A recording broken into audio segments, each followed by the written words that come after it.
So hello everyone, welcome back to my channel. तो ये है क्लास नंबर 14, जो कि हम लोग है जो हिस्ट्री ऑनर्स या सब्सिडरी वाले स्टूडेंट है वो पार्ट 1 के, या तो आप एसएससी यूपीएससी वगैरह एग्जाम की तैयारी कर रहे हो तो उसके लिए इम्पोर्टेंट हो सकता है बहुत ही ज़्यादा। तो यदि आपने हमारे पहले के 13 जो लेक्चर्स हैं वो नहीं देखे हैं तो आप लोग जाके देख सकते हो। आपको लिंक मिल जाएगा डिस्क्रिप्शन में, या आप जस्ट सिंपली आप प्लेलिस्ट जो सेक्शन है हमारा उसमें जाके आप सर्च करके वीडियो को देख सकते हो। तो पिछले जो वीडियोस थे उसमें हमने पढ़ा कुछ डायनेस्टीज के बारे में, जिसमें कुछ जो फर्स्ट पे नंबर पे थे इनके बारे में हम लोगों ने डिस्कस किया वो थे हर्यंगा डायनेस्टी। हर्यंगा डायनेस्टी के बाद हमने जो डिस्कस किया वो थे फिर नंदा डायनेस्टी। नंद वंश के बाद हमने देखा जो मौर्य डायनेस्टी थी, जो चंद्रगुप्त मौर्य जिसकी स्थापना की थी, यानी मौर्य डायनेस्टी हो गई। फिर हम लोगों ने पढ़ा गुप्ताज के बारे में यानी गुप्त वंश के बारे में। एंड उसके बाद हम लोग को देखना है वो है पुष्यभूति डायनेस्टी, एंड जिसमें कि हर्षवर्धन के बारे में हम लोग को पढ़ना है। तो ये हो गया हमारा पुष्यभूति डायनेस्टी। वीडियो को स्टार्ट करने से पहले जो हमारा एक रिक्वेस्ट है, यदि आप हमारे चैनल को सब्सक्राइब नहीं किया तो प्लीज चैनल को सब्सक्राइब कर लेना। एंड ये जो है हमारा ये प्लेलिस्ट है हमारा, जिसमें कि हम लोगों ने एक साथ जो क्लासेस को अरेंज कर दिए हैं, इसका जो है लिंक आपको मिल जाएगा डिस्क्रिप्शन में। आप सिंपली जो जाके सर्च कर सकते हो, जैसे कि हम लोग अभी बात कर रहे थे। तो ये जो है हिस्ट्री ऑनर्स एंड जो सब्सिडरी वाले हैं उनके लिए भी इंपॉर्टेंट है, तो आप लोग देख सकते हो। यहाँ पे जो है आपको ऑब्जेक्टिव क्वेश्चंस भी मिल जाएंगे, तो आप लोग ऑब्जेक्टिव भी प्रैक्टिस कर सकते हो। एंड आने वाले एग्जाम टाइम तक में हम लोग और भी इसके बारे में डिस्कस करेंगे, जो ऑब्जेक्टिव क्वेश्चन होंगे उनके बारे में, ताकि जो आपको हेल्पफुल हो सके। एक रिक्वेस्ट है ये कि हमारा एक नया चैनल है, या आप इसको प्लीज हमारे साथ बने रहने के लिए एक और चैनल है हमारा, उसके साथ आप लोग जुड़े। चलिए स्टार्ट करते हैं। तो हम लोग जो है वो गुप्त साम्राज्य के बारे में पढ़ चुके हैं, तो अभी हम लोग को पढ़ना है तो जो है पुष्यभूति डायनेस्टी के बारे में एंड हर्षवर्धन के बारे में। ये बहुत ही ज्यादा एक इम्पोर्टेंट रूलर है, एक महान रूलर इनको बोला जाता है। तो इन्हीं के बारे में हम लोगों को आज पढ़ना है। तो जैसा कि हम लोगों ने देखा था पिछले वीडियो में, गुप्त जो डायनेस्टी थी वो कितनी ज्यादा बड़ी थी एंड कितने अच्छे अच्छे शक्तिशाली राजा एंड जो काफी एक जो महाराजा बोल सकते हैं आप, वो बहुत सारे किंग्स थे वो गुप्त साम्राज्य ने जो हमारे देश को दिए। एंड हमने उनके बारे में पढ़ा भी। तो जब गुप्त साम्राज्य खत्म हुआ तो उनका जो जो एरिया था उनके जो किंगडम का, वो धीरे धीरे मतलब कि बहुत सारे जो पार्ट्स में बट गया, यानी कि एक जो उन लोगों ने यूनाइट करके रखा था वो धीरे धीरे, और हम लोगों ने पढ़ा था सामंती व्यवस्था के बारे में। तो उन्हें सामंत धीरे धीरे जो सामंत थे उन्होंने खुद को राजा डिक्लेयर कर लिया, एंड जो अपना अपना नया नया राज उन्होंने बना लिया, यानी कि जो जितना भी एक गुप्ता एम्पायर था उस सब का जो है खंडन हो गया, एंड वो अलग अलग जो स्वतंत्र राज बन गए। तो इसके कारण जो है बहुत सारे जो नए शक्तियां यानी नवीन शक्तियां थे उनकी उदय हुआ। उनमें से जो एक थे वो थे पुष्यभूति। एंड पुष्यभूति जो थे उन्होंने अपने वंश का यहाँ पे अपना है दायित्व रखा। यानी अब कुछ और जो थे वो थे मौखरी, वल्लभी, मैत्रक, थानेश्वर। हुन्स के बारे में हम लोगों ने पढ़ा कि इनके टाइम पे जो है हुन्स बहुत ही ज्यादा एक्टिव थे। एंड साकास भी थे उस टाइम पे, जिनको आप हिंदी में शक बोलोगे। एंड इसमें जो है हम लोग को एक इम्पोर्टेंट जो राइटर है उनके बारे में पढ़ना होगा, जिनका की नाम था बाण भट्ट। यहाँ पे बाण सिर्फ लिखा हुआ है, बट इनका जो पूरा नाम था वो बाण भट्ट जो बाण भट्ट था। एंड जो हर्षचरित्र एक बहुत ही ज्यादा फेमस बुक है, जिनके बारे में एग्जाम में जो ऑब्जेक्टिव में आपको बार बार पूछा जाएगा। तो इन्होंने ही लिखा था, बाण भट्ट जो थे उन्होंने लिखा था हर्षचरित्र नाम की पुस्तक, जिसमें कि हर्षवर्धन जो थे किंग, उनके जो जिंदगी के बारे में दिया गया है उसमें। एंड जो इनके बारे में जो पुष्यभूति डायनेस्टी है उसके बारे में जो जाति कौन सी कास्ट के थे वो लोग, यानी कि हम लोग ने देखा था कि पहले जो जितने भी किंग्स होते थे वो होते थे, या तो होते थे ब्राह्मण्स होते थे, या तो क्षत्रिय क्लैन के होते थे। जल्दी कोई बैस वगैरह होता नहीं था, जैसे कि इसमें जो हम लोगों ने पढ़ा जो मौर्य थे यानी चंद्रगुप्त मौर्य के बारे में, तो उसमें जो कास्ट को लेकर बहुत ही ज्यादा इसमें कंफ्यूजन बना हुआ है। तो इसी तरह जो है इनके भी जो जो संबंध है जो कास्ट से रिलेटेड, वो इसमें भी है जो विवाद बना हुआ है। एंड जो इस वंश की जो स्थापना है वो किए थे जो कौन थे, वो पुष्यभूति खुद ही थे। एंड पुष्यभूति की जो स्थापना की थी, एंड इसी के कारण जो है इस जो डायनेस्टी का नाम है वो पुष्यभूति डायनेस्टी के नाम पे रखा गया। एंड जो इसको जो है इनको भी जो जो जिस वंश से थे ये, यानी पुत्र जो पुष्यभूति डायनेस्टी वाले, उनको भी जो वैश्य जाति के अकॉर्डिंग उनको बोला है कि ये वैश्य थे ये लोग। वैसे ये तो कॉस्ट रिलेटेड जो हम लोग चार भागों में सेक्शन में जो डिवाइडेड था उस टाइम पे सोसाइटी, उसके बारे में हम लोग डिस्कस कर चुके हैं। आपने पहले लेक्चर्स नहीं देखा तो आप लोग जाके देखो, आपको अच्छे से ज्यादा समझ में आएगा। इसके बारे में हम लोग इसमें जो हम लोग को देखना है वो है पुष्यभूति वंश के शासक के बारे में। यहाँ ना जो बाणभट्ट है उन्होंने बाणभट्ट ने पुष्यभूति को आदिक शासक बनाया, यानी कि जो जो शुरुआती के जो शासक थे वो यानी फाउंडर आप इनको बोल सकते हो। वह बहुत ही वीर थे, एंड जिसे जो अनेक सामंतों की सेवाएं प्राप्त थी। यानी जैसे कि हम लोगों ने देखा था बहुत सारे सामंत में बटा हुआ था उस टाइम पे राज, बट जो गुप्ता डायनेस्टी के बाद में जो टूटा, बट जो पुष्यभूति डायनेस्टी थे जो वाले जो थे उनके जो अंडर भी हैं बहुत सारे जो सामंत लोग इनका समर्थन करते थे। तो यहाँ पे दिया गया है कि इसके जो कुछ प्रारंभिक शासन जो शुरू में जो कुछ किंग्स थे उनके बारे में दिया गया है यहाँ पे, जैसे कि दिया गया है यहाँ पे नरवर्धन हो गए, राजवर्धन प्रथम, आदित्यवर्धन, राजवर्धन द्वितीय। इन वंशों में आपको जो मैक्सिमम आपको देखने को मिलेगा कि वो ये होगा कि आपको जो नाम होगा वो सही सेम ही नाम प्रथम द्वितीय ऐसे ऐसे कर करके जो है वंश बाई वंश जो है उनका नाम रिपीट होते रहेगा। तो आप लोग नाम में कंफ्यूज मत होइएगा, तो अच्छे से आप लोगों को नाम याद कर लेना है। एंड जो इस टाइम पे बोला जाता है कि इनकी जो राजनीतिक स्थिति थी वो कुछ खासी अच्छी खासी नहीं थी, एंड वो जो थे वो महाराजा कहलाते थे। एंड जिससे कि हम लोग ने देखा था कि आगे लोग बहुत सारे टाइटल्स लेते थे या कुछ ट्रेवलर्स वगैरह होते थे वो उनको टाइटल्स देते थे। तो उसी तरह से जो आगे कुछ किंग्स आए थे उन्होंने जो अपना जो है महाधिराज ऐसे करके जो कुछ टाइटल उन लोगों ने लिया था। तो राजवर्धन के बाद जो है आदित्यवर्धन शासक बने थे वहाँ के, यानी पुष्यभूति डायनेस्टी के। एंड उनके बारे में यहाँ पे हम लोग सबसे पहले पढ़ना है वो है जो मेन किंग्स के बारे में। तो यहाँ पे मेन किंग्स में सबसे पहले दिया गया प्रभाकर वर्धन के बारे में। तो जो प्रभाकर वर्धन थे उन्होंने जो है वो जो ये उनको एक टाइटल मिला था परम भट्टरा जो भट्टारक और महाधिराज जो महाराजा धीराज होते हैं उसकी जो है इन्होंने जो वो टाइटल इनको मिला था। एंड ये जो थे काफी एक शक्तिशाली राजा के रूप में उभरे थे। एंड जो इन्होंने जो ये थे यानी प्रभाकर वर्धन जो थे उन्होंने जो अपना शौर्य यानी कि अपने जो अपना जो कौशल युद्ध कौशल वगैरह में अच्छे होने के कारण अपने जो प्रेम संबंध थे जो आसपास के राज्यों से उसके कारण जो है जो अन्य शासक थे उन पर भी इन्होंने जब विजय की प्राप्ति की थी। इस कारण जो है इसमें एक इम्पोर्टेंट किंग माने जाते हैं जो पुष्यभूति डायनेस्टी है उसकी। हर्षचरित्र में इनके बारे में इनका जो राज्य अभिषेक हुआ था उसके बारे में लिखा गया है। तो हम लोग इसमें जो हम लोग को मेन जो किंग के बारे में पढ़ना है वो है जो किंग हर्षवर्धन जिनका अभी नाम हमने पढ़ा था जो टाइटल में। एंड ये सब जो है आप स्किप कर सकते हो यदि आप, बिकॉज अब एग्जाम है बहुत ज़्यादा नज़दीक है। यदि लेकिन आप पढ़ना चाहते हो तो मैं इसका जो इसका जो पीडीएफ है वो आपको प्रोवाइड करा दूंगा हमारे टेलीग्राम ग्रुप पे। तो आप लोग चाहते हो तो उसको ज्वाइन कर लो, एंड या तो आप वीडियो पॉज करके यहीं पे पढ़ सकते हो यदि आपको क्लियर आपको दिखाई दे रहा है तो। तो आगे देखते हैं हम लोग प्रभाकर वर्धन के बाद। इसके बाद जो है वो है राज्यवर्धन। तो जो राज्यवर्धन थे इनके बारे में बहुत ज़्यादा इंटरेस्टिंग जो कहानी है जिसको सुन के आपको डेफिनेटली मजा आने वाला है। तो जो राज्यवर्धन थे उनकी एक बहन थी जिनका नाम था राजश्री। एंड जो राजश्री के जो पति थे उनका जो नाम था वो गृहवर्मा था। तो यहाँ पे आपको मिल जाएगा नाम जो है गृहवर्मा। इनके कौन थे तो बहनोई थे। एंड इनको जो है वो एक राजा हुआ करता था जिनका नाम था मालवराज। तो इन्होंने जो मालवराज जो थे वो गृहवर्मा की जो है वो हत्या कर देते हैं। एंड जो एक आप नाम याद रखिए कि जो मालवराज थे उन्हीं उन्हीं का जो नाम था वो था देवगुप्त। ये जो मालवा का रीजन होगा मे बी उसमें राज करते थे इनका, इसी कारण इसको शायद जो टाइटल मिला होगा मालवराज, बिकॉज ऐसा कुछ नाम मेंशन नहीं मिला है। एंड जो उन्होंने जो अपने बहनोई के लिए जो देवगुप्त से जो युद्ध किया था ऐसा मेंशन है वहां पे। तो हम लोग देवगुप्त को ही मान करके चलेंगे। तो उन्होंने जो देवगुप्त से जो युद्ध करने के लिए चले जाते हैं जो अपना जो सारा जो राजपाट है वो दे देते हैं जो हर्षवर्धन होते हैं जिनके बारे में जो हमारे जो इस जो डायनेस्टी के जो ग्रेटेस्ट किंग माने जाते हैं उनको मिल जाता है राजपाट। एंड जो युद्ध करने चले जाते हैं जिसमें कि वो इनको पराजित करते हैं। एंड जो कहा जाता है कि जो देवगुप्त जो था उस जो शशांक एक किंग था उस टाइम उस जो वहाँ का एक किंग हुआ करता था शशांक नाम का, उनके मदद से जो इनकी जो बहनोई जो थे गृहवर्मा उनकी जो है हत्या की थी इसने, जो देवगुप्त थे उसी ने। एंड इसमें ये दिया गया है कि जो इसको तो ये इतना मेंशन है कि जो देवगुप्त थे जो राजवर्धन थे जो देवगुप्त को हराया था, बट उनके बाद जो है उनकी मृत्यु हो गई थी। तो एक अनुमान लगाया जाता है कि जो इसी युद्ध में जो है इनकी जो है मृत्यु हो गई होगी। एंड इनकी मृत्यु जो हो जाती है तो इनकी जो बहन होती है वो जो अपने भाई और पति की जो मृत्यु के कारण से बहुत ही ज्यादा दुखी हो जाते हैं, वो जो है जो विंध्याचल की जंगल है उसमें यानी विंध्य के जंगल में चली जाती है। उसके बाद हम लोग को बढ़ना है हर्षवर्धना के बारे में। तो ये बहुत ही ज्यादा इंपॉर्टेंट किंग माने जाते हैं, तो इनके बारे में हम लोग अच्छे से पढ़ेंगे।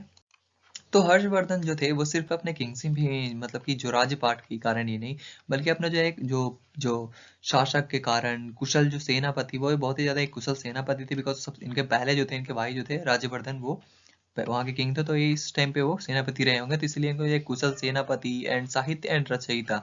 तो इनको जो है जो लिटरेचर में इनको बहुत ही ज्यादा इंटरेस्ट था, जैसे कि हम लोगों ने कुछ देखेंगे हम लोग की कुछ बुक्स लिखी गई थी एंड कुछ बुक्स इन्होंने खुद ही जो लिखा था इन्होंने तो इन्होंने कौन कौन से बुक जो लिखा है, यदि किसी को पता है तो कमेंट करके बताओ, बिकॉज इन्होंने जो है 3 बुक लिखा था इन्होंने खुद से, तो इनको जो है लिटरेचर में काफ़ी इंटरेस्ट था।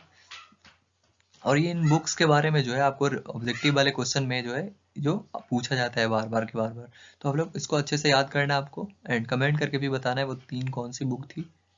सो यहाँ पे जो है हर्षवर्धन के बारे में कुछ बताया गया था। इनका जो जन्म है वो माना जाता है 590 ईस्वी में, यानी 590 ईस्वी में इनका जो है जन्म हुआ था।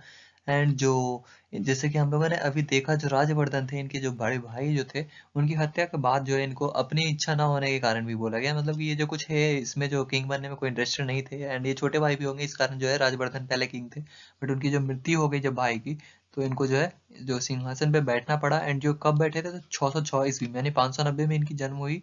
एंड जस्ट 16 साल के बाद जो है, यानी 16 साल के बाद जो है ये किंग बन गए।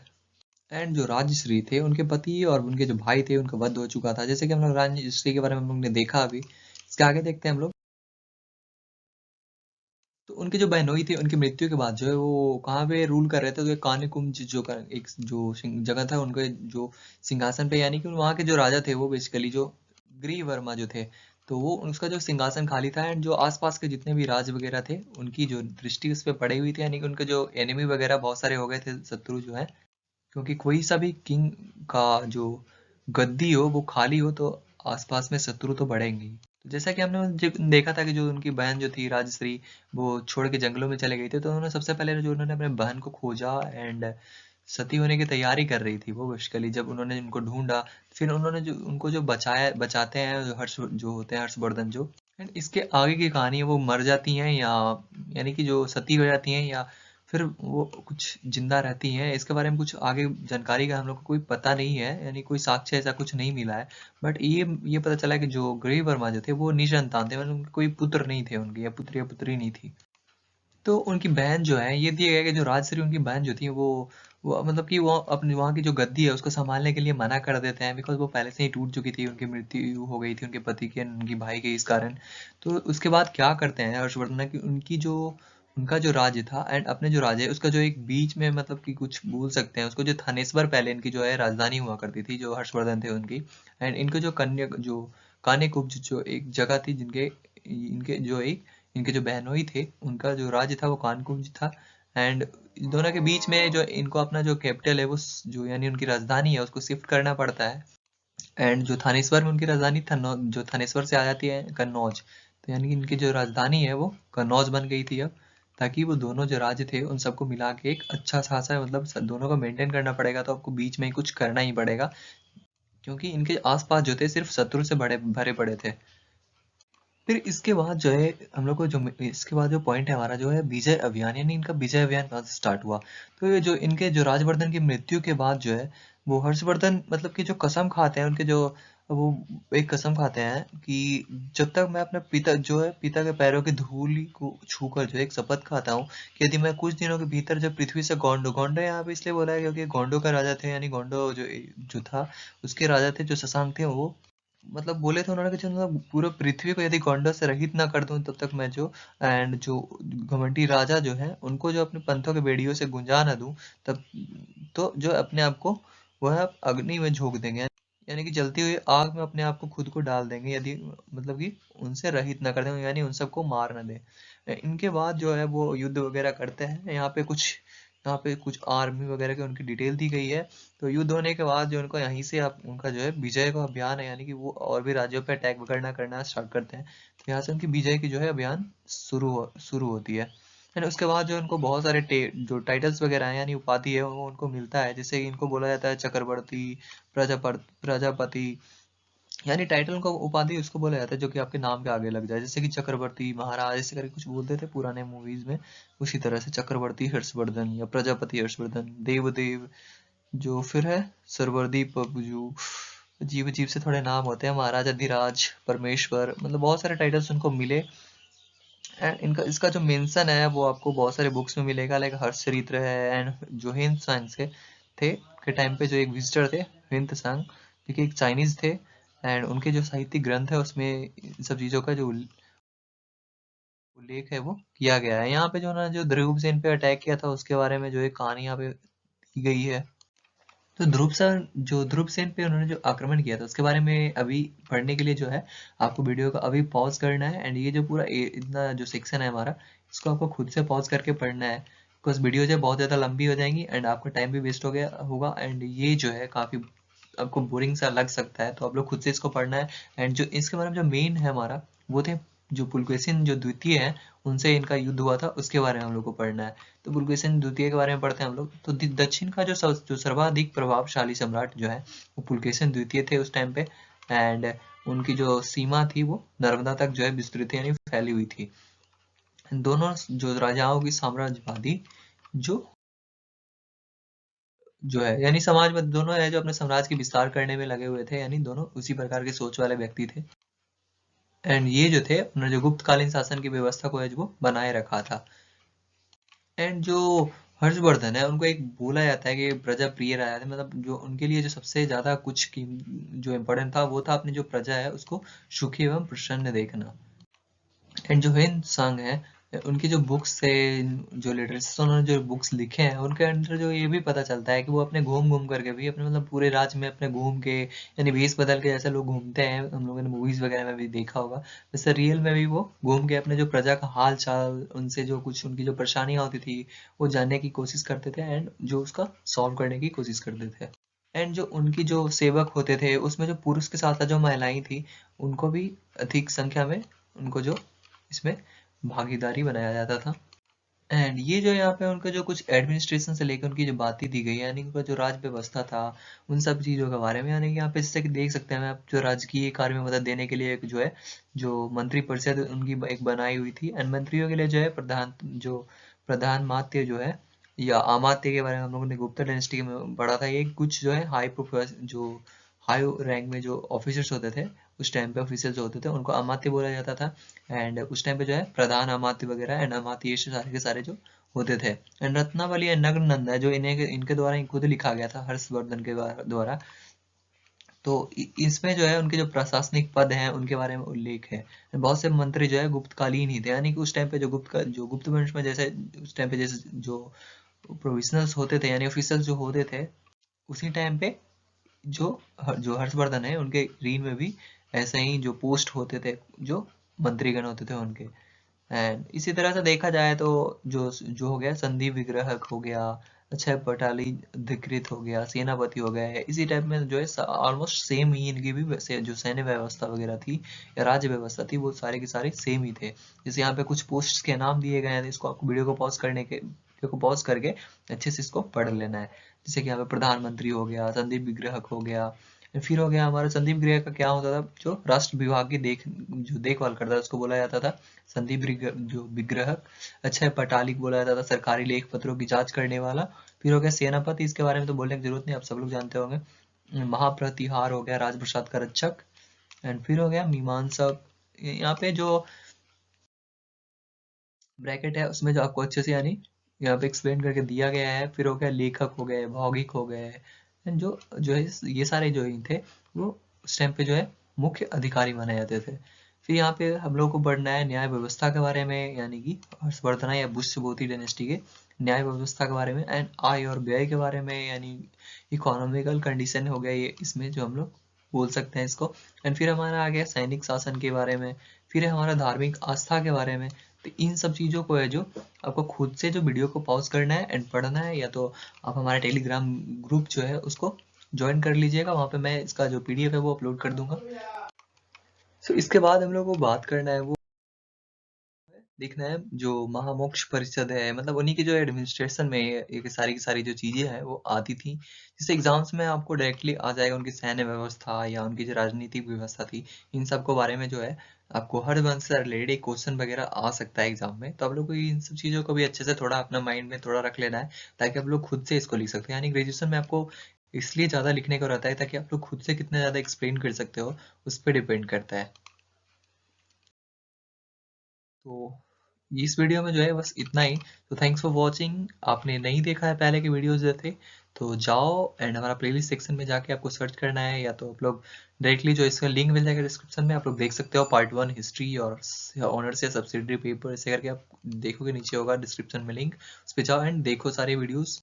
एंड एग्जाम टाइम आने पे जो है जो क्वेश्चन प्रैक्टिस पे हम लोग करने वाले हैं, तो उसमें भी आप लोग को जो है अच्छे खासा तैयारी हो जाएगा, यानी बचे कुछ जो पोर्शन कुछ छूट भी गए होंगे तो उसमें जो कंप्लीट हो जाएगा।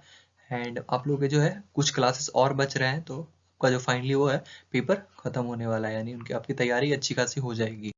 तो मिलते हैं नेक्स्ट वीडियो में, तब तक के लिए बाय, अच्छे से पढ़ाई करो एंड मजे करो।